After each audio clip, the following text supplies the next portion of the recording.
ஆப்கி அதாலத்ல இம்ரான் கான் மீது உள்ள அடுத்த குற்றச்சாட்டு, இவர் அரசியலுக்காக தன்னுடைய பர்சனல் லைஃபுக்கு பாதிப்பு ஏற்படுத்திக்கிட்டாரு.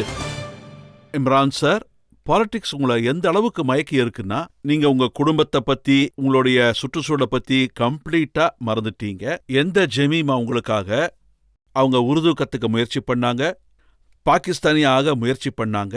உங்க பாலிடிக்ஸ்னால அவங்களுக்கு பாதிப்பு ஏற்பட்டிருக்கு.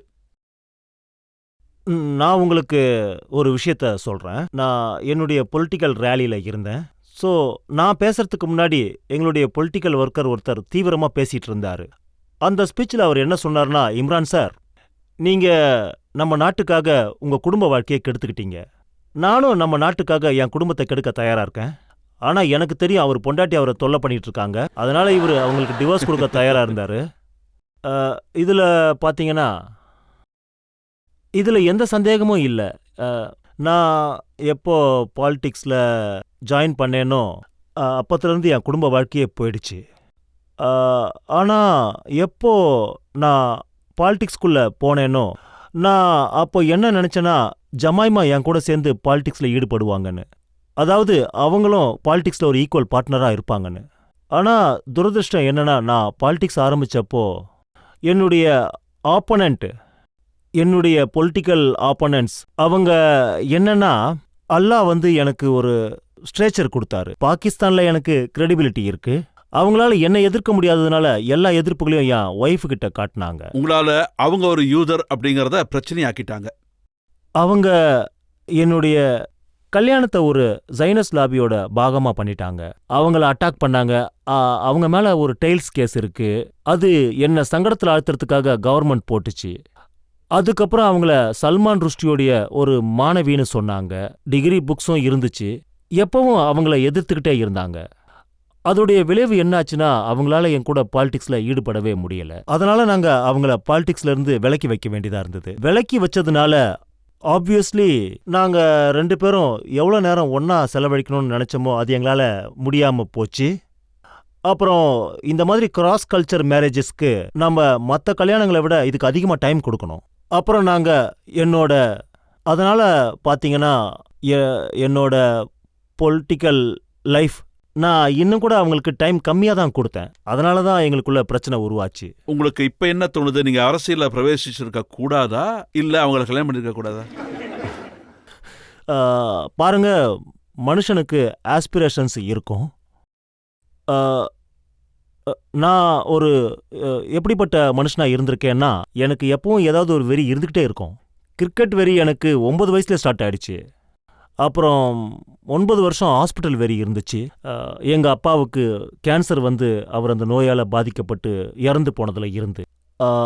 ஸோ நான் பாலிடிக்ஸில் பொலிட்டிக்கல் கரியர்னு அந்த மாதிரி எதுவும் தேடினதெல்லாம் இல்லை. ஆனால் எப்போ நான் பாகிஸ்தானில் ஒரு முன்னேற்றம் வேணும்னு விரும்பினேனோ, அப்போ அது பொலிட்டிக்கல் சேஞ்ச் மூலியமாக தான் வர முடியும். உலகத்தில் எந்த மாற்றமும் பொலிட்டிக்கல் சேஞ்ச் இல்லாமல் எப்பவும் வந்ததே இல்லை. ஸோ நான் இந்த முடிவை எடுத்தப்போ இது மறுபடியும் எனக்கு ஒரு வெறியா, ஆம்பிஷனா, கனவா மாறிடுச்சு.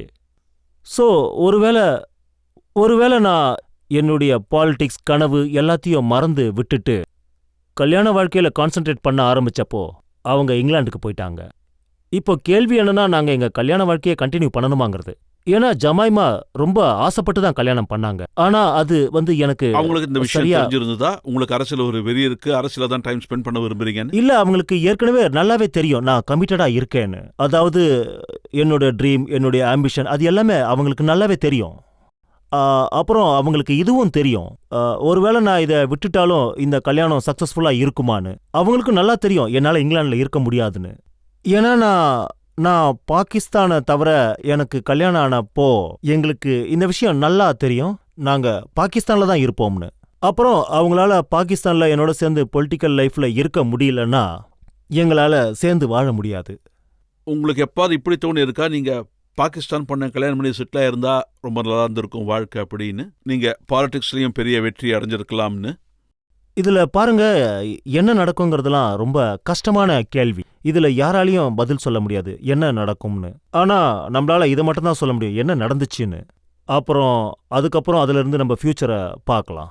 ஒன்று மட்டும் சொல்லுவேன், என் வாழ்க்கையில் நான் கல்யாணம் பண்ணிக்கிட்டா நிச்சயமாக அதை அந்த பொண்ணுக்கிட்ட எதிர்பார்ப்பேன்.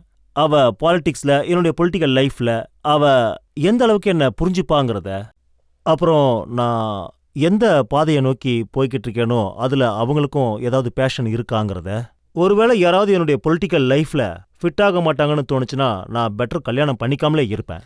இப்பெல்லாம் பார்த்தீங்கன்னா பாகிஸ்தான் நியூஸ் பேப்பரில் ஏதோ பிரெஞ்சு பொண்ணு பேர் அடிபட்டு இருக்கு. துரதிருஷ்டவசமாக எனக்கு மறுபடியும் கல்யாணம் ஆகாத வரைக்கும் நீங்கள் இந்த மாதிரி நிறைய கேள்விகளை கேட்பீங்க.